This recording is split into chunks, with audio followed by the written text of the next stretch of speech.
Hello. Hi there. Many regards from Cyprus. and The desperate house HouseSitters. sitters. Well, why are we desperate? We tell you, we'll start a podcast series here. So this will be our first pod video cast, and because it's always nice to look at something, we show you here Lachi Harbor, which is on the west coast of Cyprus. Well, a little bit west, south, whatever. And you see a lot of boats coming in and out. And we just are about finishing our 4 weeks zoo house sit. Definitely a zoo. Zoo house sit in Cyprus. So we applied on Trusted House Sitters, and we thought it's a good deal because with the 3 dogs, 5 cats, how many fish? 13 fish, I think. 13 fish, where the ponds we have to clean and water every day. We thought it's a quite good deal because they were offering us their car to use. Unfortunately, he wanted to have money for that every day, 10 euros. But okay, we thought if it's a nice car and we have a chance to go out, we might take the deal. So we decided to go to Cyprus. We'd never been to Cyprus, so we thought, yeah, it's great. We can explore in between working and house sitting. And yeah, well, you know, after 4 weeks, you know better, don't you? And we experienced quite a challenge here on Cyprus. Let's talk first about Cyprus itself, maybe, before we go into detail about house sitting. Yeah, Cyprus is quite a mix of things here. There's obviously a lot of tourism.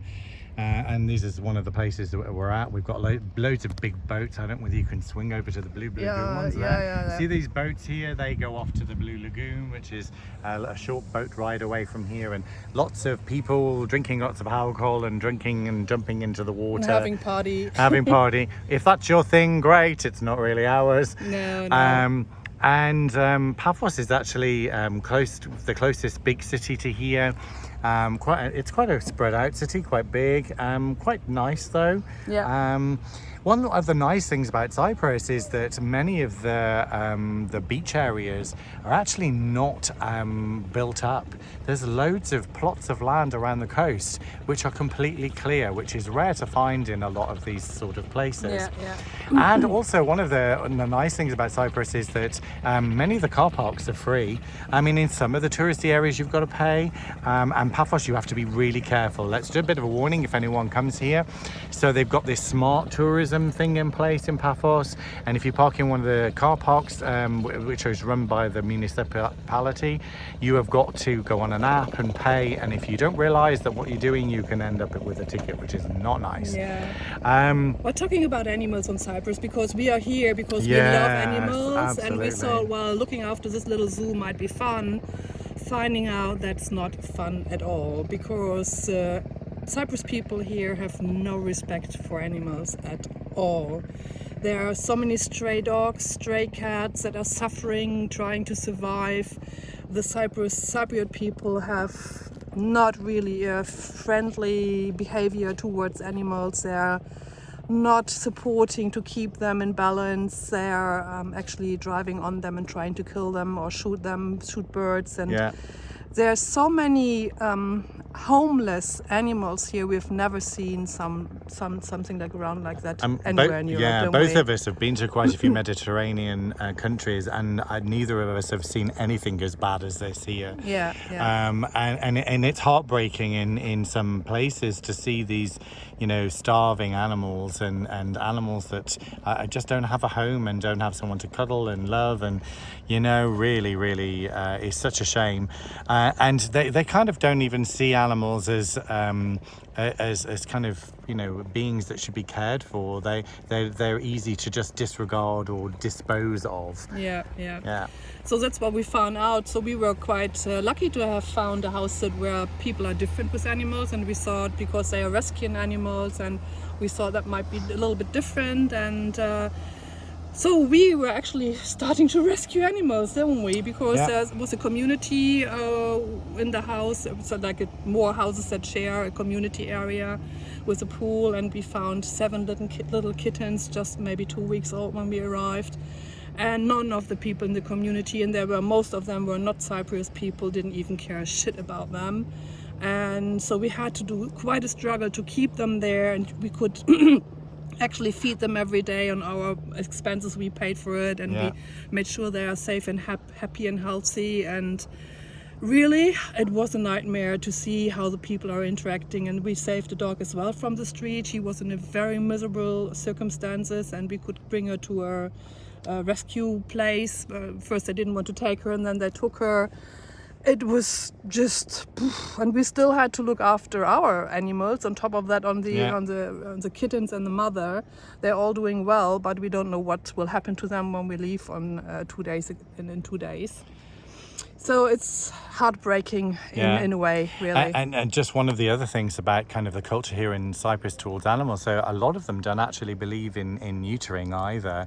So this dog that we rescued was a female, and she was in season, and there were the male dogs that had owners, but they were fighting and they were attacking her, trying to mate with her, and because they're not neutered, and they're not even trying to solve the problem of the continual breeding of the animals and the suffering that they're doing because they don't neuter them. Yeah. So this is the circumstances we found on this island. We were quite disappointed about how people behave towards animals. Now coming to our house. Well, we had a video call, making sure that we are coming in a house that's clean and that has rules. And because we both like to have a clean environment, because we leave it as it is or getting even cleaner, but we are not cleaning people, so we are not kind of unpaid staff cleaning houses here, but we found definitely not a clean household. I mean, they told us that they had a cleaner, which they do, but what's really interesting was that they don't even tell this cleaner what to do. Yeah, and the cleaner is quite helpless. She doesn't know what to do. And we again had circumstances like we have to deal with washing machines that probably never was cleaned before. And ever. they're washing both the dog bedding as well as their own clothes in the same washing machine. Yeah. It was black and full of fur. Yeah. And the dishwasher needed cleaning. And the fridge was, oh my god. I mean, I wouldn't say it was alive like I had before another house, but this one definitely needed cleaning. So anyway, with the animals, we had kind of, let me say that the 3 dogs were quite okay, unless you want not to sleep at night, because they're responding on other dogs barking and howling in the area. Yeah. And then they want to do it at 4 o'clock in the morning. Yeah, very nice. So that was not very nice. And we had to look after as well a cat that obviously lost his eyesight, so he got blind. He got blind, yeah. And he was meowing whenever he wants to have something. And I tell you, it's not a normal meowing. It's not like a meow meow. It's like a really, really, really loud. And this he's doing day and night, because he doesn't know when it's day and night, of course. And he's whatever he wants. Give me tap water, give me this, give me that, give me that. So we had to reteach this cat not to do this behavior. And after 4 weeks, he's quite nice now. Yeah. And the dogs are okay as well, because we did a lot of changing in their behavior, because we didn't allow them to jump on the tables where we are eating. And we didn't allow them to pull the leash and stuff like that. So kind of hard work here. And so we managed, but really this was minimum 4 hours for both of us to work every day, which is quite a lot for a house sit in a house that's not really a nice house, I would say. Yeah, it's the standard was not that high. I mean, we had nice bedrooms with an ensuite, but actually the rest of the house was kind of 40 years old and not really been done up since it was built. Yeah, we couldn't sit anywhere outside. There was not even a sunbed or a lounge or whatever where we could sit on, where the dogs and the cats didn't pee and shit on it. Sorry to say so. Yeah, they had a communal pool, but after the incident with the kittens, because that's where the kittens were by the pool, then all the neighbours then decided they were going to ignore us because we had challenged them about feeding these kittens. Yeah. We are terrible, aren't we? We want to make animals survive. We're desperate house sitters, that's why. We're definitely desperate, yeah. And then another story, I mean, for most of you sitters, maybe if you listen to this as well, there's always the question, can we get a car with it? And yes, of course, because if you're remote somewhere, you need a car for your own safety, for getting shopping, for maybe if you have to get a pet to the doctor, vets, to the yeah, vet. yeah. So you need a car, right? So, okay, we agreed on this house sit with a car, but we didn't know what kind of car we get and what's coming with the car. So this car, he picked us up from the airport in this car, which was very nice of him.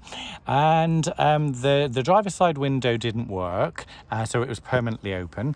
It didn't have air conditioning. It was 30 odd years old, so obviously no USB port to charge your mobile phone.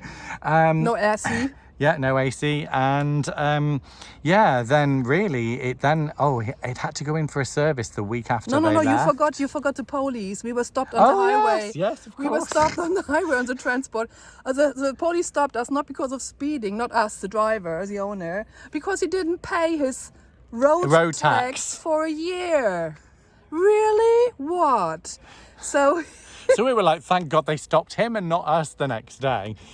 So we came, and then he said, well, yeah, you can get the car, but, it has to go to the garage. And because there's no driving window, there was this and that not working. So 2 days before it was due to go to the garage, we were going to go out for a couple of hours to see if we could start seeing Cyprus a little bit.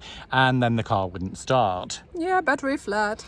So then we couldn't go. And then fortunately, we had a very helpful neighbour who helped us with charging the battery. Then it went to the garage, and then it was, this was Cypriot time. So, if you went in England or Germany, we went to the garage 2 hours later, your service is done and you're sorted and you pick your car up. Here it's 3, 4, 5, 6 a week later. Yeah. We waited quite a long time until we had the car back again. You can imagine how we felt.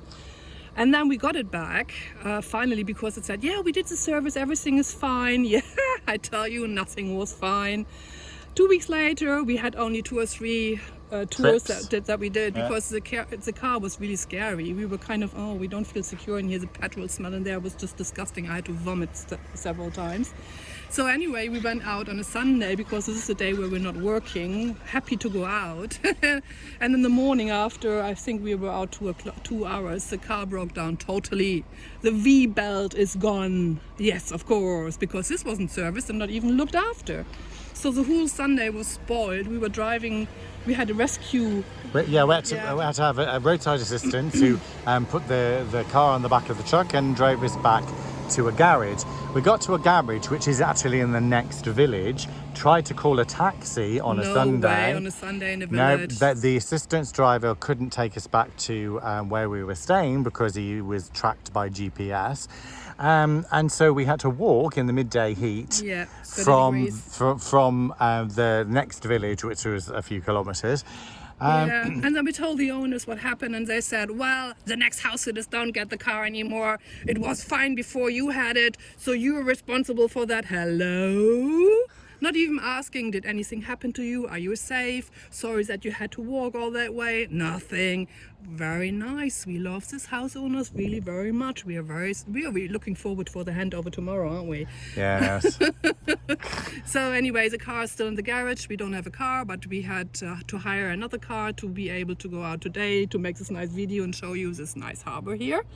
And but finally, in the summary, we would say, okay, there are some nice parts here in Cyprus, but if you love animals, then you're probably going to get upset about what you see here. Yeah, and maybe if you have a big zoo like we had, make sure that you have a good standard house, that you make sure that you don't have to pay for a rotten car to be used. Maybe ask questions like, how old is the car? Has it been serviced? Yeah.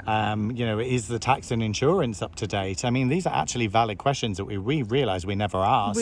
And then, of course, it unfolded that this wasn't the case at all. So, these are tips that we would give you if you were asking in the video interview that you have with the owners. Just to make sure that all of these things are in place. Yeah, and for house owners, if you're listening to this Desperate House Sitters podcast, really please make sure that your house sitters are safe, that everything is done before they arrive and not, you know, not being done meanwhile they are there and they have to struggle with things to get around with in a foreign country, maybe using their free time or working time to get things done. Please make sure that when you hand over, they are fine, they are safe, and everything is done. So you both have a good time. And this is our recommendation for both parts, isn't it? Absolutely. So, okay, guys, house sitters, house owners, hope to see you soon for our next podcast. We might come back to you in winter in Australia. Bye-bye. Yeah, bye.